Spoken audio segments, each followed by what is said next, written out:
Okay, chapter 12. Chapter 11, if you remember, Aslan walked with the 4 children and Trumpkin up to Aslan's howe, and then Aslan sent the 2 boys and Trumpkin, the dwarf, ahead, and the 2 girls stayed back with him, and we had that big dance with the trees and everything. So now we're going to see what happened with the boys and Trumpkin. So chapter 12, Sorcery and Sudden Vengeance.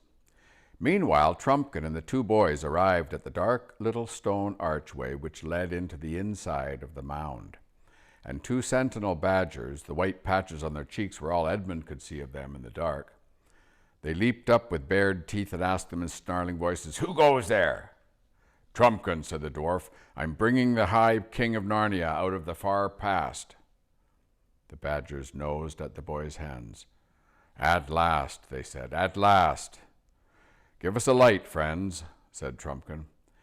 So the badgers found a torch just inside the archway, and Peter lit it and handed it to Trumpkin.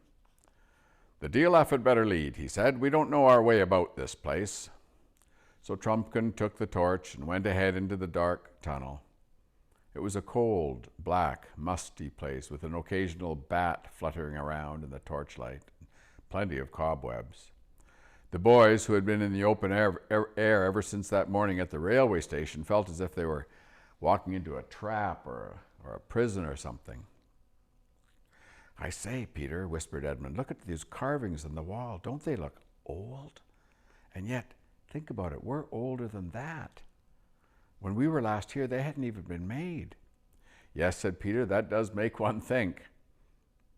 The dwarf went on ahead and then turned to the right and then to the left and then down some steps and then to the left again, and then at last they saw a light up ahead, a light coming out from under a door.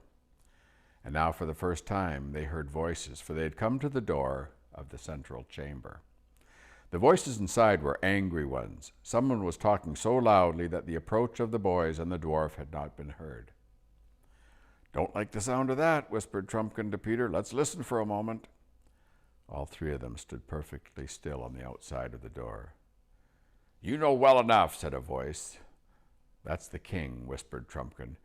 "You know well enough why the horn was not blown at sunrise that morning. Have you forgotten that Miraz fell upon us almost before Trumpkin had gone, and we were fighting for our lives for the space of 3 hours and more? I blew it when I first had breathing space to be able to blow it." "Well, I'm not likely to forget it," came the angry voice. "When my dwarfs bore the brunt of the attack and 1 in 5 of them fell—" "That's Narnia-Bk.2-Chap.12, whispered Trumpkin. "For shame, dwarf," came a thick voice. "That's Truffle Hunter," said Trumpkin. "We all did as much as the dwarfs and none more than the king." "Yeah, tell that tale your own way for all I care," answered Narnia-Bk.2-Chap.12, "but whether it was that the horn was blown too late or whether there was no magic in it, no help has come. You great clerk, you master magician, you know all. Are you still asking us to hang our hopes on Aslan and King Peter and all the rest of it?" "Well, I must confess, I cannot deny it, that I am deeply disappointed in the result of the operation," came the answer. "That'll be Master Cornelius," said Trumpkin. "To speak plainly," said Narnia-Bk.2-Chap.12, "your wallet is empty, your eggs are addled, your fish is uncaught, your promise is broken. Stand aside then and let others work. And that is why—" "The help will come," said Truffle Hunter. "I stand by Aslan. Have patience like us beasts. The help will come. It may even be now at the door." "Pah!" snarled Narnia-Bk.2-Chap.12. "You badgers would have us wait till the sky falls and we can all catch larks. I tell you, we cannot wait. Food is running short. We lose more than we can afford at every encounter. Our followers are slipping away." "And why?" asked Truffle Hunter. "I'll tell you why. Because it is noised among them that we have called on the kings of old, and the kings of old have not answered." The last words Trumpkin spoke before he went on, and went most likely to his death, were, if you must blow the horn, do not let the army know why you blow it or what you hope from it. But that same evening everyone seemed to know. "You'd better have shoved your gray snout in the hornet's nest, Badger, than suggest that I am the blab," said Narnia-Bk.2-Chap.12. "Take it back, or—" "Oh, stop it, both of you," said King Caspian. "I want to know what it is that Narnia-Bk.2-Chap.12 keeps on hinting we should do. But before that, I want to know who those 2 strangers are whom he has brought into our council and who stand there with their ears open and their mouths shut." They are friends of mine, said Knickerbrick, and what better right have you yourself to be here than that you are a friend of Trumpkins and the Badgers? And what right has that old dotard in the black gown to be here except that he is your friend? Why am I to be the only one who can't bring in his friends? His Majesty is the king to whom you have sworn allegiance, said Truffle Hunter sternly. Court manners, sneered Knickerbrick, but in this hole we may talk plainly. You know and he knows that this Telmarine boy will be king of nowhere and nobody in a week unless we can help him out of the trap in which he sits. Perhaps, said Cornelius, your new friends would like to speak for themselves. You there, who and what are you? Worshipful Master Doctor, came a thin, whining voice. So, please you, I'm only a poor old woman, I am, and very obliged to his worshipful dwarfship for his friendship, I'm sure. His Majesty, bless his handsome face, has no need to be afraid of the old woman that's nearly doubled up with rheumatics and hasn't 2 sticks to put under her kettle. I have some poor little skill, not like yours, Master Doctor, of course, in small spells and catnips that I'd be glad to use my skills against our enemies if it was agreeable to all concerned, for I hate 'em. Oh yes, no one hates better than me. That is all most interesting and satisfactory, said Master Cornelius. I think I know now what you are, madam. Perhaps your other friend, Knickerbrick, would give some account of himself? A dull, gray voice, at which Peter's flesh crept when he heard it, replied, I am hunger, I am thirst. Where I bite, I hold till I die, and even after death they must cut out my mouthful from my enemy's body and bury it with me. I can fast 100 years and not die. I can lay 100 nights on the ice and not freeze. I can drink a river of blood and not burst. Show me your enemies. And it is in the presence of these two that you wish to disclose your plan, said Caspian. Yes, said Knickerbrick, and by their help that I mean to execute my plan.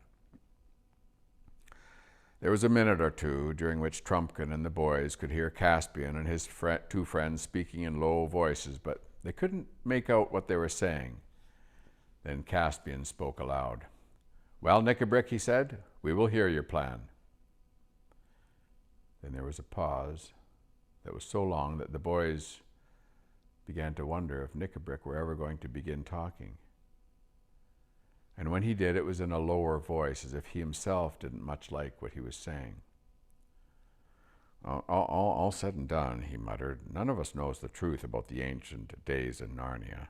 Trumpkin believed none of the stories. I was ready to put them to the trial. We first tried the horn, and it has failed. If there ever was a High King Peter and a Queen Susan and a King Edmund and a Queen Lucy, then, well, either they haven't heard us or they can't come, or they're our enemies. Or they are on the way, put in Truffle Hunter. Yeah, you can go on saying that till Miraz has fed us all to the dogs. As I was saying, we have tried one link in the chain of old legends, and it has done us no good. Well, but when your sword breaks, you draw your dagger. The stories tell of other powers beside the ancient kings and queens. How if we could call them up? If you mean Aslan, said Truffle Hunter, it's all one calling on him and on the kings. They were his servants. If he will not send them, but I make no doubt he will, is he more likely to come himself? No, you're right there, said Knickerbrick. Aslan and the kings go together. Either Aslan is dead or he's not on our side, or else something stronger than himself keeps him back. And if he did come, how do we know he'd be our friend? He was not always a good friend to dwarfs, by all that's told, not even to all beasts. Ask the wolves about that. And anyway, he was in Narnia only once that I ever heard of, and he didn't stay long. I think you can drop Aslan out of their plans. I was thinking of someone else. There was no answer, and for a few minutes it was so still that Edmund could hear the wheezy and snuffling breath of the badger on the other side of the door. Whom do you mean? Said Caspian at last. I mean a power so much greater than Aslan's that it held Narnia spellbound for years and years, if the stories are true. The White Witch, cried 3 voices all at once, and from the noise Peter guessed that 3 people had leaped to their feet. Yes, said Knickerbrick very slowly and distinctly, I mean I do mean the witch. Sit down again. Don't all take fright at a name as if you were children. We want power, and we want a power that'll be on our side. As for power, do not the stories say that the witch defeated Aslan and bound him and killed him on that very stone which is over there just beyond the light? Ah, but they also say he came back to life again, said the badger sharply. Oh, yes, they say, answered Knickerbrick, but you'll notice that we hear precious little about anything he did afterwards. He just fades out of the story. How do you explain that? If he really came to life, where is he? Isn't it much more likely that he didn't come back to life and that the stories say nothing more about him because, well, there's nothing more to say? He established the kings and the queens, said that Caspian. A king who had just won a great battle can usually establish himself without the help of a performing lion, said Knickerbrick. There was a fierce growl I heard then, probably came from Truffle Hunter. And anyway, Knickerbrick continued, what came of the kings and their reign? They faded too. But it's very different with the witch. They say she ruled for 100 years. 100 years of winter. Now there's power, if you like. There's something practical. But heaven and earth, said the king, haven't we always been told that she was the worst enemy of all? Wasn't she a tyrant 10 times worse than Miraz? Perhaps, said Knickerbrick in a cold voice, perhaps she was for humans. If there were any of those in those days. Perhaps she was for some of the beasts. She stamped out the beavers, I dare say, but at least there are none of them in Narnia now, so... But she got on all right with us dwarfs. I'm a dwarf, and I stand by my own people. We are not afraid of the White Witch. But you've joined with us, said Truffle Hunter. Yes, and a lot of good it has done my people so far, snapped Knickerbrick. Who is sent on all the dangerous raids? The dwarfs. Who goes short when the rations fail? The dwarfs. Who lies? Those are all lies, said the badger.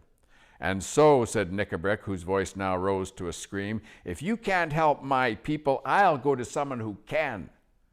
Is this open treason, dwarf? Asked the king. Put that sword back in its sheath, Caspian, said Knickerbrick. Murder at council, eh? Is that your game? Don't be fool enough to try it. Do you think I'm afraid of you? There's 3 on my side and 3 on yours. Come on, then, snarled Truffle Hunter, but he was immediately interrupted. Stop, said Master Cornelius. You go on too fast. The witch is dead. All the stories agree on that. What does Knickerbrick mean by calling on the witch? That gray and terrible voice, which had spoken only once before, said, Oh, is she dead? And then the shrill, whining voice began.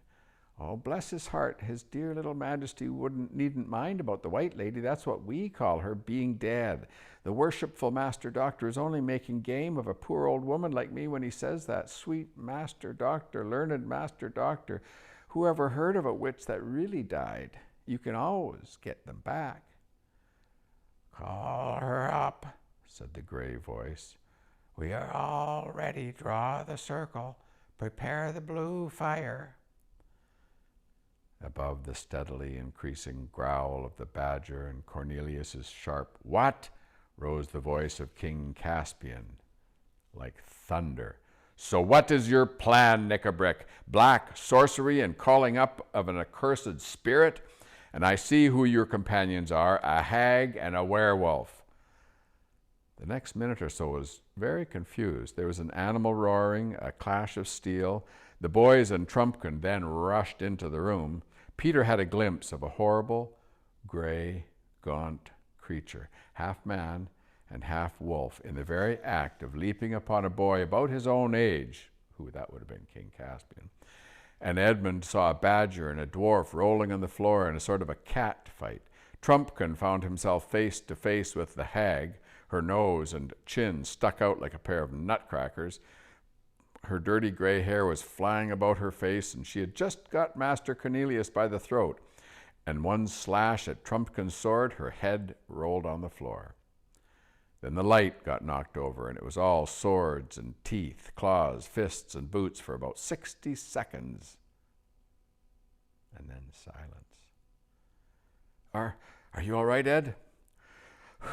I think so, panted Edmund. I've got that brute Nickabrick, but he's still alive. Weights and water bottles, came an angry voice. It's me you're sitting on. Get off. You're like a young elephant. Oh, sorry, DLF, said Edmund. Is that better? Ow, no, bellowed Trumpkin. You're putting your boot in my mouth. Go away. Is King Caspian anywhere? Asked Peter. I'm here, said a rather faint voice. Something bit me. They all heard the noise of someone striking a match. It was Edmund. The little flame showed his face, looking pale and dirty. He blundered about for a little, found a candle. They were no longer using the lamp, for they'd run out of oil. He set the candle on the table and lit it, and when the flame rose clear, several people scrambled to their feet. 6 faces blinked at one another in the candlelight. We don't seem to have any enemies left, said Peter. There's the hag, dead. He turned his eyes quickly away from her. And Nickabrick is dead, too, and I suppose this thing is a werewolf. It's so long since I've seen one. Wolf's head and man's body. That means he was just turning from man into wolf at the moment he was killed. And you? I suppose you are King Caspian? Yes, said the other boy, but I've no idea who you are. This is the High King. King Peter, said Trumpkin. Oh, your majesty is very welcome, said Caspian.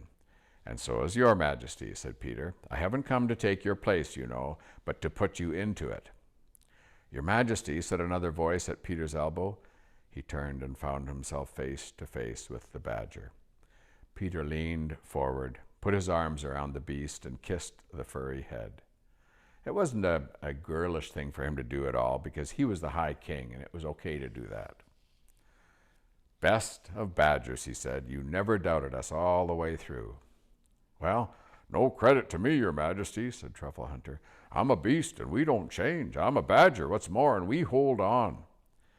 Well, I am sorry for Nickabrick, said Caspian. Although he hated me from the first moment he saw me, he had gone sour inside from long suffering and hating.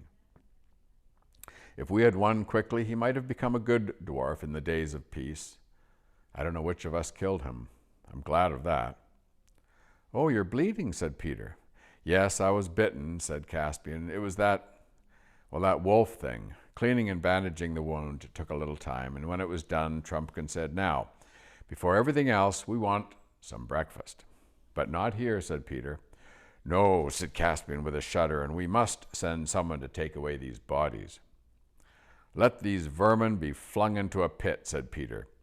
But the dwarf we will give back to his people to be buried in their own fashion. So they had breakfast at last in another of the dark cellars of Aslan's How. It was not such a breakfast as they would have chosen, for Caspian and Cornelius were thinking of venison pastries, and Peter and Edmund were thinking of buttered eggs and hot coffee, but what everyone actually got was a little bit of cold bear meat out of the boys' pockets, a lump of hard cheese, an onion, and a mug of water. But from the way they fell to it, anyone would have supposed it was delicious. So that was pretty intense. Chapter 12, that was. Make sure you come back for chapter 13. It's called The High King in Command.